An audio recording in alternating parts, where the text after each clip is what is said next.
MC today and get to present an amazing panel of speakers today, my co-MCs for the next 2 days. Hello everyone, my name is David Orban. I am the Chief Actioneer at SingularityNet. Hey everybody, Bill Inman. I am the CEO at Twin Protocol and also involved with the Sophiaverse and also hosting the live stream. We have a very nice group of people already on the live stream now.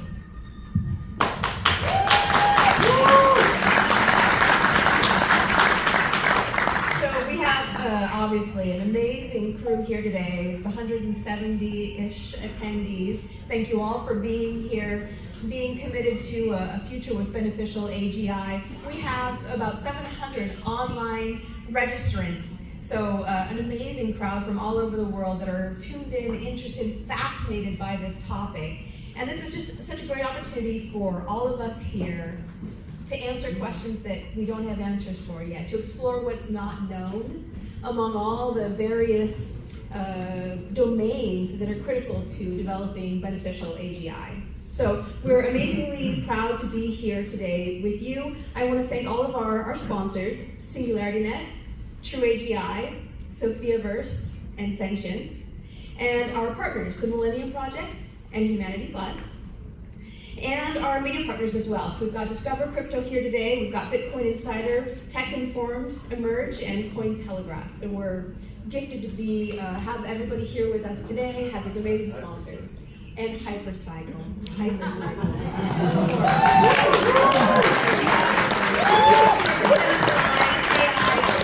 For AGI, optimized for beneficial AGI. And we'll be hearing from Tufi shortly as well. So, excellent. Thank you all very much for being here. I'm going to introduce the man who needs no introduction, Ben Goertzel, CEO of SingularityNet, Chairman of the AGI Society, Vice Chairman of Humanity Plus, and so many more titles, thinking about beneficial AGI for decades, and the essential element for bringing us all here together today. Thank you.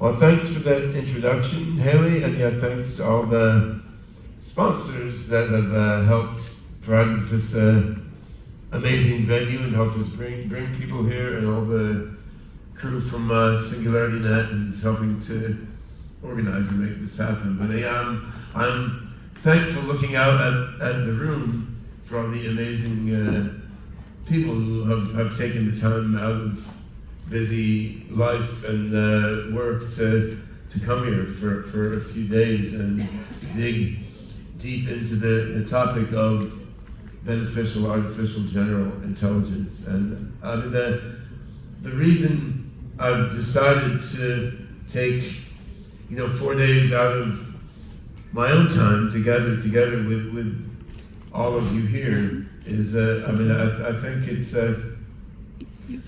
a critical moment in the path toward general intelligence, which therefore means a critical moment in the evolution of the human species, and a critical moment in many ways in the evolution of life on Earth, right? And the idea of general intelligence is not new. I'll talk a bit about the history of it in a couple minutes.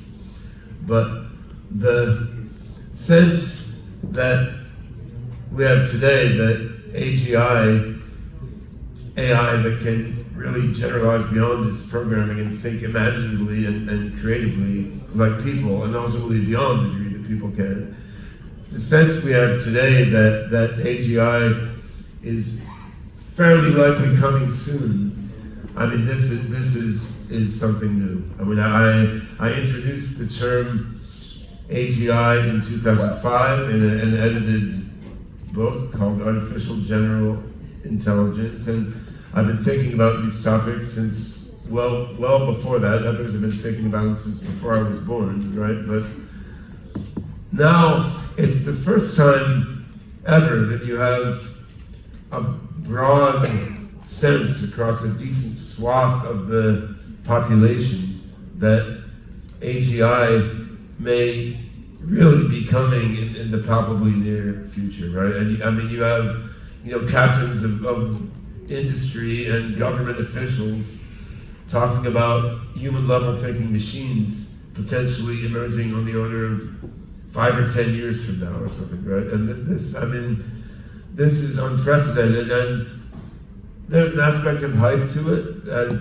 always in modern human society, but I think it's largely not hype, and AI technology really is advancing and doing more and more amazing things. And it's the right time now to take a deep breath and 4 days or so maybe, right? And think a bit about, like, how are we going to manage this? Like, what does this actually mean? How are we going to guide this in the right direction? So yeah, I'm not here today to announce that we've created human-level AGI and unveil it upon the world. So sorry to disappoint everyone, but we could be there in 2, 3, 5, 7 years, and I think we want to get just a little bit in advance of that and think through how we want to guide this, how we want to govern it, at least during its early stages. Are we architecting it right? Are we teaching it in the right way? We want to make a bit more progress on collectively thinking through these issues before the AGI robot is walking up on stage and giving the keynote on how its own mind works out of its own understanding. And this may not be that long from now. And so I was very excited to be able to gather together at this event face to face, and then also a whole bunch of additional people at the online portion of the event. Gather together a bunch of people who have been thinking about these sorts of issues, each person in their own way, for a substantial period of time. Because what we see now in the world is a lot of people who are newly thinking, whoa, AI may actually work sometime. Oh no, what's going to happen? Is it going to be the Terminator? Is it going to take all our jobs? What? I don't understand. And it's understandable, these are big things to confront in your mind. On the other hand, while technology is doing new things all the time, these are not totally new ideas, and many of the ins and outs of AGI and its implications have been thought through by many people over a substantial period of time. And I think we can bring to bear a bunch of the previous thinking and understanding on these topics to deal with the current situation. I mean, we're probably not going to solve all the critical problems relating to creating beneficial AGI in the next 4 days. I mean, if we solve anything, I'll be pleasantly surprised. But my hope, at least, is we can connect together different people who have been thinking and acting on related issues for a period of time, and sort of form some new connections, clusters, and networks, so that we're then better prepared as a community to deal with things as they unfold over the next few years. So actually, I didn't talk about this nice picture here. So I'm not sure where we are in here, but I wanted to show this picture just to highlight, like, whether we're 3, 5, 10, or even 50 years away from creating human-level AGI. I mean, that is a blip on the timescale of human history, let alone on the timescale of what we understand as the history of our physical universe, right? So from a certain perspective, okay, AGI isn't here yet. Like, LLMs, which are in some ways the smartest AI systems we have, are really dumb in many ways. And we still don't have self-driving cars that won't crash disturbingly often. So in a way, we're not there yet, right? But on the other hand, from a bigger perspective, like, we are in the middle of this singularity, right? Like, we are here. Like, if it's years to having a machine that thinks as smart as us, And we already have AIs that are doing more and more things that were traditionally considered only people could do. I mean, in a way, like we're in the center of it now and trying to steer it while it happens, right? And indeed, while I've been doing AI R&D for, I guess, 35 to 40 years, the AI field is much older than that, and what's happening today, the singularity that we're sort of in the middle of, is the culmination of a whole lot of processes on different timescales, right? I mean, of course, it's the culmination of the crystallization of matter after the Big Bang and all that, and the culmination of the emergence of life on Earth out of the primordial soup. But if we want to look just in the AI field, you know, the ancient Chinese claimed to create intelligent walking robots many thousands of years ago. We haven't unearthed any of them yet, so it's not clear how well they actually function. Around 1,000 years ago in the Islamic world, we had apparently like water wheel powered humanoid automata doing things. So the medieval Muslim analog of a Sophia robot and so forth. So the idea that you could do what people do with a mechanical contrivance has been around quite a long time. I mean, the modern approach to AI, I personally tend to trace back to late 1940s, when we wrote cybernetics. I mean, this was about 10 years before the term about 10 years before the term artificial intelligence was coined in the late 50s at Dartmouth College. But even before the name AI was there, we had, you know, control and communication in the animal and the machine. There was the idea that, you know, the pattern of passing around electrical signals to convey information was where it's at regarding intelligence, right? And we had the middle of the last century, a lot of the core ideas that are still central to the AI field today. Where I first discovered that there was an AI field and that there were serious people outside of science fiction working on AI was in a book called the Prometheus Project, which I found in, I think, the local town library in Haddonfield, New Jersey in like 1973 or something. So I mean, it wasn't well-known set of ideas at the time, but there were books on essentially the singularity in a small town library, right? And what Feinberg said in this book, which I think was written in like 68 or something, but I didn't encounter it until 73 or 74 when I was maybe 7 or 8 years old. He said within a few decades, we're going to have machines that can think better than people. We're going to be able to build whatever we want at the molecular level, nanotechnology, and we're going to cure aging and death. And he said the choice is going to be, do we use this to expand our consciousness in amazing ways, or are we going to use this for rampant, stupid consumerism? And what he proposed to do was to put this to a vote of the human population. So he wanted the UN to go out to every rural village and every city, and he wanted the UN to poll everyone as to sort of what ethical direction we should push AI, nanotechnology, and life extension, right? And so I read this when I was 7 or 8 years old. I thought, well, this is very interesting, right? And I tried to talk to people about it, and everyone thought I was insane and it had no meaning. I'm like, no way, this is like a physics PhD for Princeton University, right? So he's not totally just blowing smoke. But these ideas were around a while, and I was talking about this book with Jerry Glenn, who's here at this event, and I was impressed. He actually knew Gerald Feinberg. They were involved in World Future Society and similar gatherings back in the 70s. Now, around the same time, you had similar train of thought going forward in Russia. So Valentin Turchin, Phenomenon of Science, published in Russian in the late 1960s, also with many of the very same ideas about AGI, nanotech, immortality.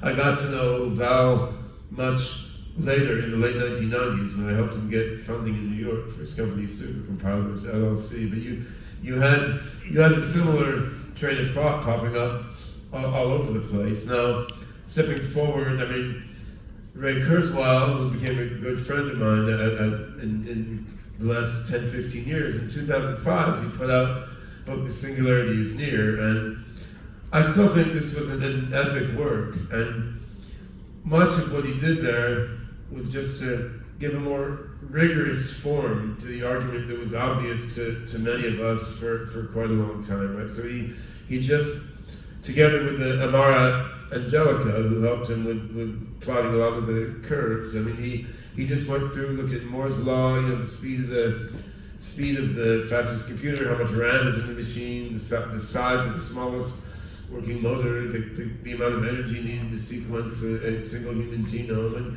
he just showed all these things appear to be nearing roughly exponential. They appear to be nearing a roughly infinite rate of change around 2030 or so. So he was looking at things are happening faster and faster and faster, and they're going to start getting not truly to infinity, but so fast it looks like that to a human being. 2029 was the date that he found through his curve plotting. Now, of course, Ray's enough of a scientist to realize there's some confidence interval about that. Like, you can't, a pandemic could happen, a world war could happen, a lot of things could happen to derail your curve fitting. But still, you know, that was 2005. He forecast 2029 for human level AGI, and you know, now in 2024, this seems non-crazy to a lot more people, right? I mean, not that it's a certainty, and nothing in human life is a certainty, but in 2005, this seemed out there to most people. Now in 2024, probably due to ChatGPT shifting people's way of thinking, right? In 2024, more and more people are saying, well, okay, yeah, 5-6 years from now, maybe we will have machines as smart as people, right? So I think he was proved quite prescient, and he has a new book coming out. I think it'll be published probably next year, which is The Singularity is Nearer. So I'm hoping in 2029 he'll publish The Singularity is Here, right? Or The Singularity came last year and you reminded of it without consent, right? But of course, curve plotting in itself doesn't prove anything, and we all know how to lie with statistics. But I think the argument that you put forward there was curve plotting grounded in some fundamental arguments, and I think we are, to a large extent, progressing along the course that Ray foresaw. Now, one thing I never agreed with Ray on, and I'll talk about this more in a couple of minutes, is he foresaw human level AI coming in 2029, and then a true singularity in 2045, meaning like AI that was massively more intelligent than all human beings. And I see how he got that by just curve plotting. He was like, in 2029, we should have a single computer with as much processing power as a human brain. In 2045, we should have a single computer with processing power as smart as all humanity. On the other hand, my intuition was always more like, once you have a full-on human level thinking machine, then it should be years to having a massively superhuman machine, not 16 years, because I think a fully human level thinking machine can self-modify, self-improve its own processes, invent new forms of hardware and networking. And to my mind, the only reason you have a 16-year gap between human level AGI and superintelligence would be if the AGI itself decided to slow things down for its own cautionary reasons, which is, it's not entirely impossible, but if that's the reason, we can't really put a timeline on it, 16 years versus 5 years or 500 years, right? But in any case, I think the singularity actually is near, and exactly what that means is one of the things to discuss in this event.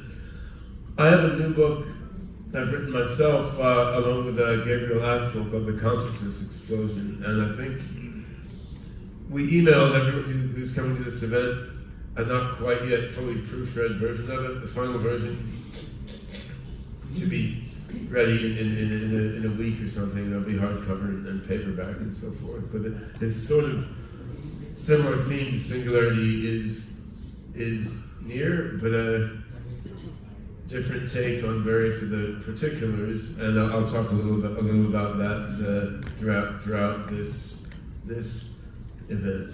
So, yeah, now that we're in an era where more people are taking seriously the idea that the singularity may actually be near, and that AGI and superintelligence may be real things, people are doing what they always seem to do in dividing into different tribes around different rival belief systems, and that this is just, humans are going to human, right? That's what we do. And some of the quasi-tribes that seem to be emerging in recent years are sort of clustered around these funky little abbreviations. This being the Twitter or X era, where everything has to be shrunk as little as possible, and people don't care about capitalization, punctuation, or spelling.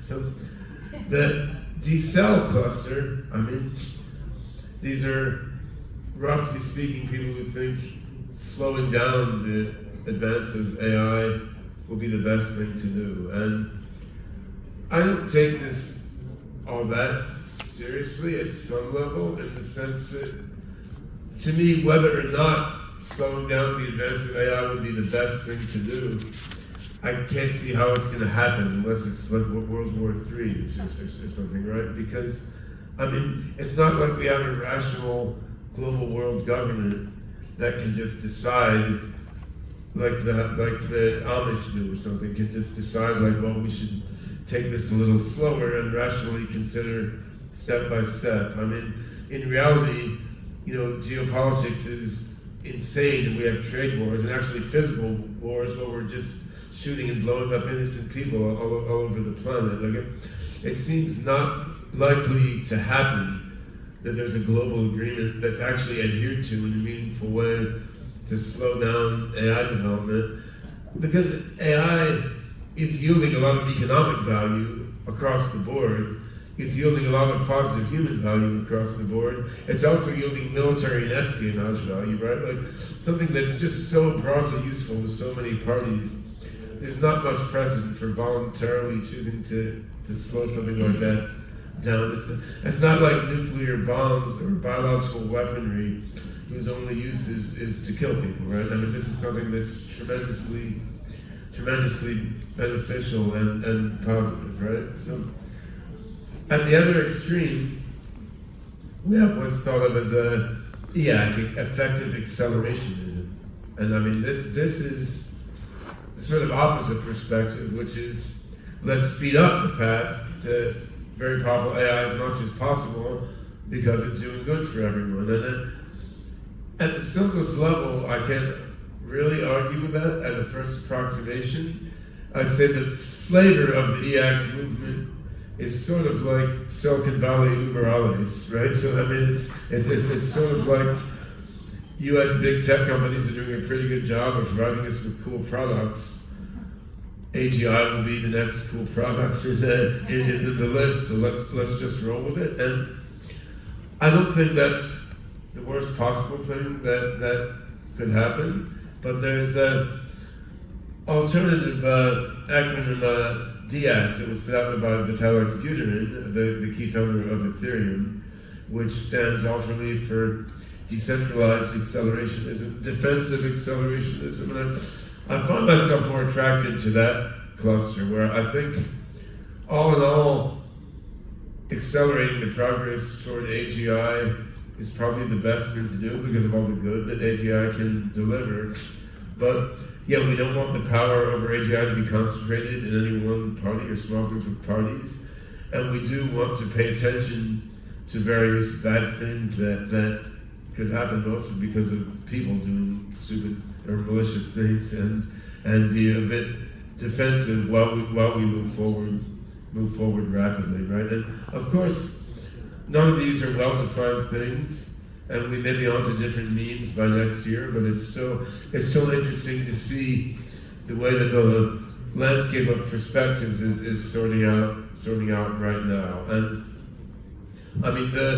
the reason we're seeing so much attention here, obviously, is because we seem, in many people's perspective, to be somewhere in the middle here, right? Like if we look at, okay, AI has been around a while, there's been commercial AI products doing useful things for many decades.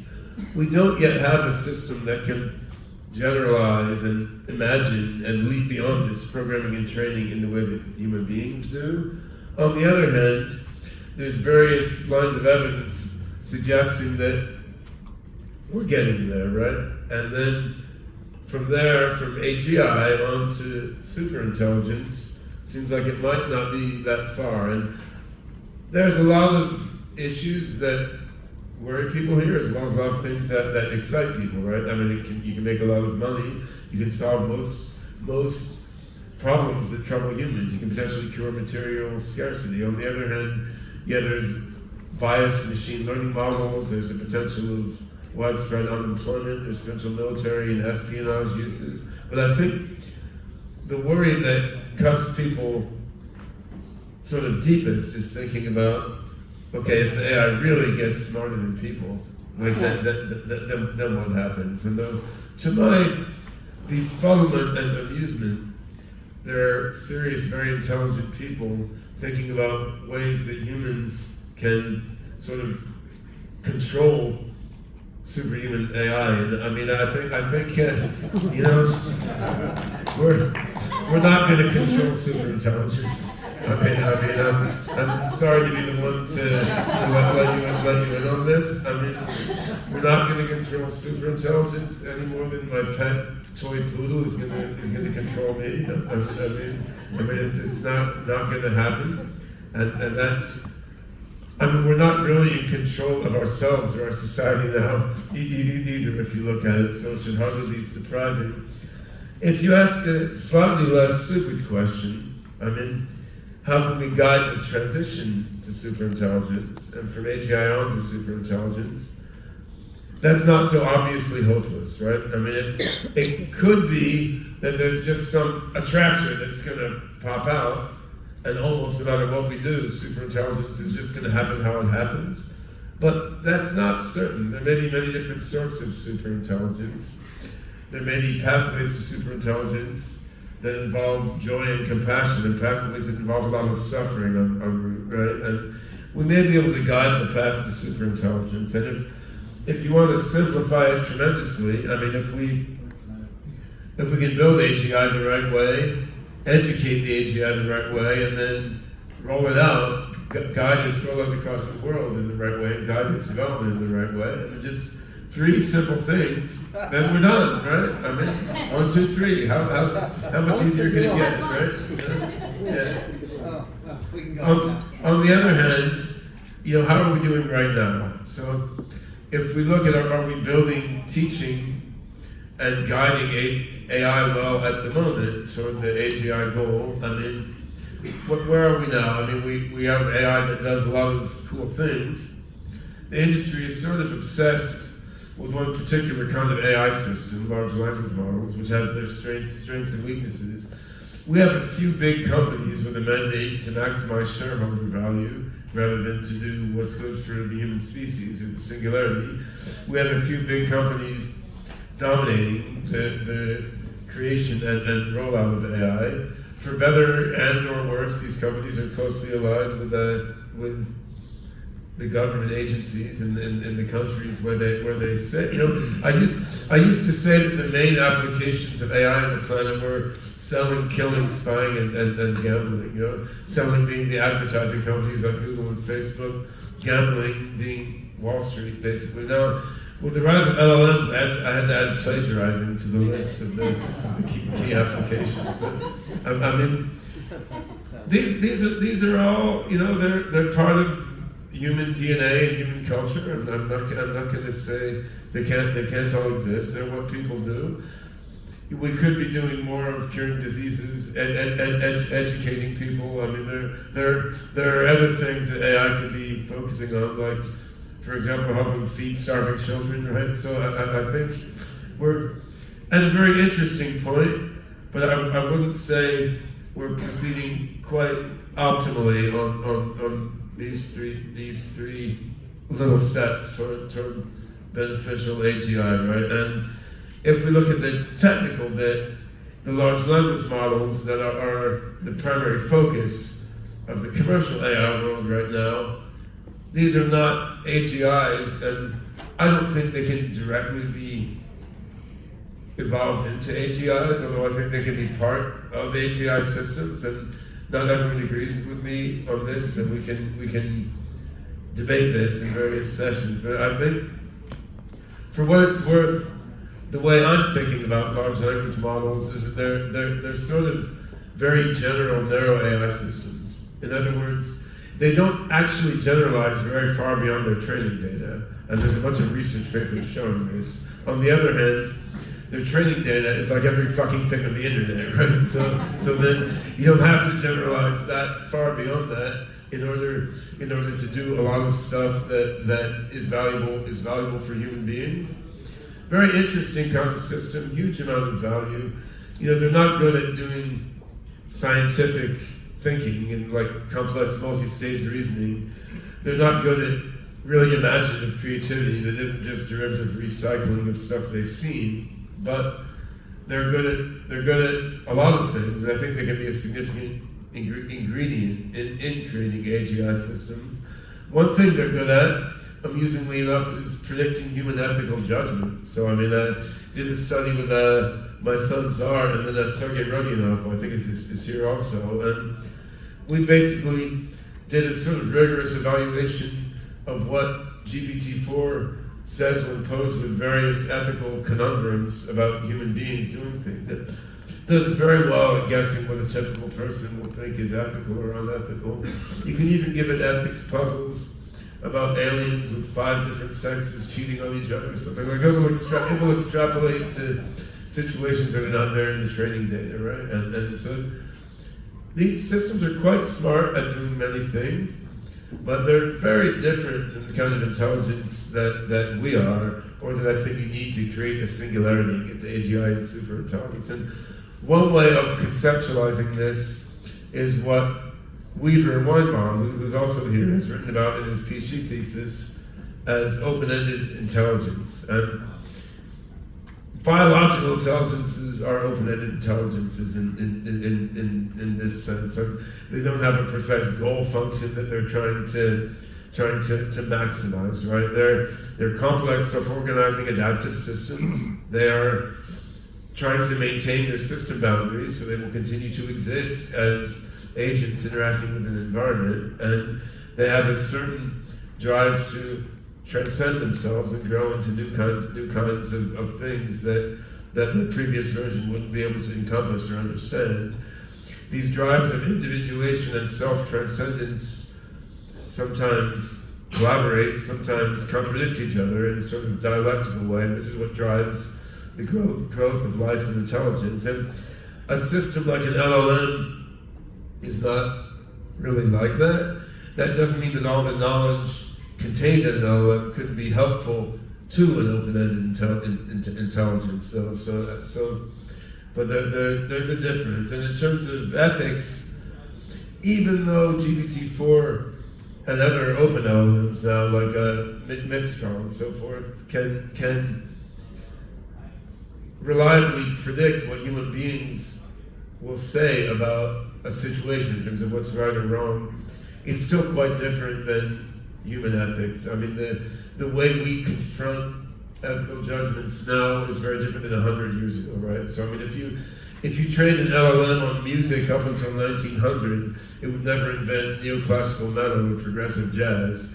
And if you trained an LLM on human ethical judgments up to 1900, I mean, it would not be able to deal with AI, with gender issues, with colonialism. It would not deal with these things in the way that we do in the modern era. So, I mean, LLMs are able to generalize a bit regarding ethical judgment, but they're not able to develop in a fundamental way regarding ethics as an individual human can over their life, or as our civilization has, right? So, one thing we're going to talk about during the days of this event is potential alternative paths to the big tech path to AI. And I will advocate for open-ended cognitive architectures that support open-ended intelligence, open source code, but not only that, you want to have data that is openly accessible and ethically sourced and managed, and you want to have decentralized infrastructure and governance for running the software on, because open source code is great, but if you're open sourcing your code, but the data needed to make that code do anything is proprietary, and the software needed to run that code usefully costs $100 million, then the fact that the code is open source is of less use than one might expect, right? So I think there are technically viable alternative paths to having big tech companies train LLMs and having big tech companies take the next steps toward AGI. There's a way to do this that's open-ended, decentralized, heterogeneous, globally inclusive.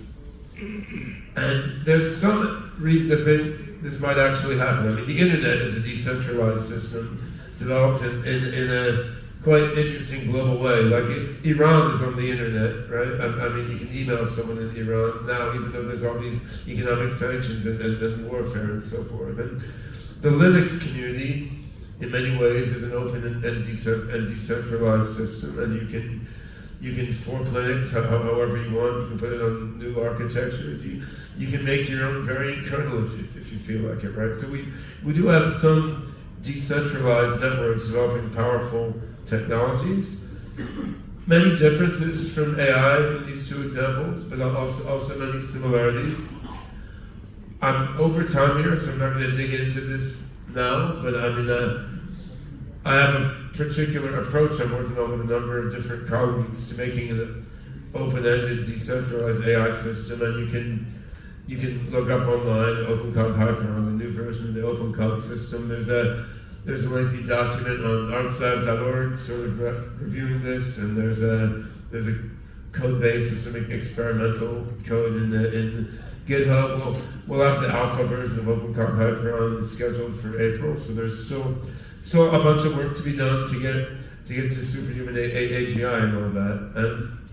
But I think there's a viable path toward beneficial general intelligence, but it may not be the default path of just let big tech companies beef up LLMs and then think about what's the next step. But while I do think there's a viable path which is centered on notions of open-ended intelligence, open source, decentralized infrastructure, and so forth, there's also a bunch of risks that we're navigating along the way, and I'm gonna flip quickly through these risks because I've talked longer than I was supposed to, but that doesn't mean they're not important, right? I mean, one risk, and perhaps the biggest one, is that AGI is just rolled out in a crappy way because of how human society is, right? And this could mean like a Colossus the Foreman project thing where the US and China develop super AGIs whose goal is to clobber the other guy.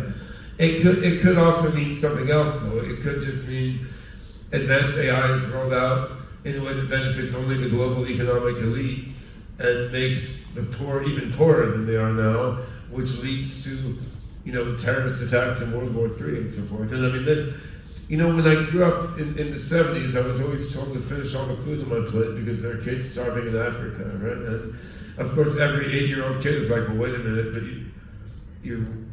we're not giving the food to the kids starving in Africa. But the thing is, there are still kids fucking starving in Africa, right? And actual reality now, like something like 50 or 60% of kids in Ethiopia are growing up with brain stunting due to malnutrition, right? Which is just as one factoid among many, many others you could say. This is completely insane given all the wealth that we have, that we're letting tens of millions of children grow up essentially mentally retarded because they don't get enough nutrition. It makes no sense, right? It's completely unethical, senseless way to be organizing our global economy. Well, if this is the vein in which AGI gets rolled out, I mean, many things could possibly go wrong, right? So an unethical rollout of AGI technology is one risk. Another risk is, we try to regulate AI, but it comes out like financial regulation or medical regulation, in the US right now, which is some big companies collaborating with government agencies make regulations that benefit them more than the people that they're supposed to protect. And this is almost the default for how to roll out regulation, but not all. Like, I mean, the way the US regulates putting poisonous stuff in food is not that bad, right? I mean, by and large, we go to the supermarket, there's not that many poisons in the food that we buy there. Right? So, I mean, there's some cases that the FAA works all right, not that many planes crash, right? So there are cases where regulation works okay, and there are cases where it works terribly. It's not obvious which one we would get regarding AI when AI regulations roll out. I mean, there's the risk that Hollywood likes to talk about, which in my mind is probably a smaller risk than the previous two that I mentioned, but I mean, we could try to make AGI that's good, and the AGI could decide, well, okay, all you humans are a piece of garbage, like I can create better minds than you, goodbye, right? I mean, that's not, I don't think there's any reason to think that's high probability. I also don't think we can totally confidently rule out anything because we're going into fundamentally unknown territory. So it's worth keeping all of these risks in our mind. And of course, there's also a risk that if we don't build AGI, we then don't have smarter, more compassionate non-human minds to save us from doing other really stupid things like blowing ourselves up or poisoning ourselves or whatever. And this gets into a point that's been raised very articulately by Max Moore, who's in the audience here, who's been the primary initial architect of transhumanist philosophy, where there's something called the precautionary principle, which is, be very careful about rolling out new technologies until you're pretty sure nothing's going to go wrong. But then Max has articulated a complementary point of view, the proactionary principle, which is, well, the default should be to keep building amazing new things because that's why we're not apes anymore. And you want to balance, the risks of action versus the risks of inaction in a rational and careful way, right? And I think this is sort of what underlies the DAC approach that I mentioned before, is defensive accelerationism. Like we want to move forward, and humanity is going to move forward. But you just want to be thoughtful about the plus and minuses of each step. And I think to wrap up, if you look at a proactionary sort of defensive accelerationist route to AGI success, I mean one route which I think can succeed, which is what I'm working on at OpenCog and SingularityNet, is we want to make an AGI breakthrough. We want to make a system that's way smarter than GPT-4 or GPT-5 in significant ways. Not necessarily in every way, but say make a system that can do everything that mainstream LLMs do, but it's also better at scientific reasoning, and it also can do create new music and art that's not so derivative, right? So create a system that's better than the big tech AI in a few significant ways, but you happen to roll that out fully open source with ethically sourced data and roll it out on a decentralized network, not only controlled by any single party, right? So if we manage to do that, roll out the next best, smartest thing that everybody wants to use, but in a decentralized, open-ended way, I mean, with decentralized democratic governance over the data and the machines and the mind of the emerging AI, I mean, then this can steer things in a different direction, in vaguely the same way that Linux, being open source, steered the operating system world in a different direction than would have happened if Linux was not there. And along the way, it wouldn't hurt if one of the applications of this global decentralized AI network was to help people be less self-defeating and idiotic, right? I mean, there's a feedback here, right? Like the more mentally healthy people are, the better an AGI we're likely to create. But the better AGI we have, the more powerful it can be inside applications for education and mental health and connecting people in positive ways. So if we build a decentralized AGI and we apply it to help people, we'll then have people who are better able to create better AGIs. And there's a potential virtuous cycle here. The only problem is we may need to pull this off in the next few years before someone creates a different sort of AGI and rolls it out in the wrong sort of way. So I've gone over my view on all these things in my book, Consciousness Explosion. I think you all should have gotten a link to it, but if not, the website, theconsciousnessexplosion.ai, will give you a link to download the PDF of the book for free in a couple of weeks. There's also a document covering some of these points that I put together with Anna Smith and a number of other participants here, summarizing in more depth some of the points that I've reviewed. I think you all should have gotten a link to this also. It's not like a 10 Commandments of beneficial AGI or something. I mean, it's just some preliminary thoughts of how to put all these things together. But finally, I mean, while I've given a sort of summary abstract of my own view on all these things here, I think, even though I have a lot of hubris, I don't actually think I have all these problems solved in my own head. And there are more pieces here than any one human can possibly understand or resolve, and which is why I'm so happy to have gathered all of you amazing people here, and 700 or 800 more amazing people online to think through these things from a variety of different perspectives. Because if the path I've outlined does work, like suppose we can make something in the next few years that's much smarter than big tech AI and roll it out in an open-ended, decentralized way, that gives us a platform for moving toward beneficial general intelligence. It doesn't in itself solve the problem, and we will need the coordinated activity of a bunch of people like all of you to actually make things work from that point onward, and the connections and ideas that are crystallized at this event hopefully can play a part of that. So, thanks you all for listening.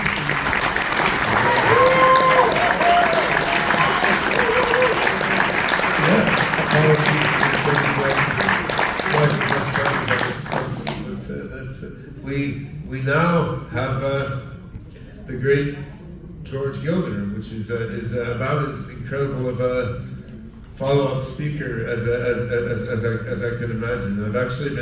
I've been following George's thinking on these topics since around 1984, when he gave a talk at Simon's Rock Early College, where I was a student at age 16, which was also a very funny talk, because while George was giving a talk at our college, some of the other students at Simon's Rock hacked into the PA system to play some left-wing comedian talking over him. And on the one hand, I thought that was funny. On the other hand, I was pissed off because I actually wanted to hear what George had to say, which was very interesting. And he's gotten only more interesting over the years. So I was very psyched that the introduction from Mihaela Bulieru and that George agreed to come and speak at our event. So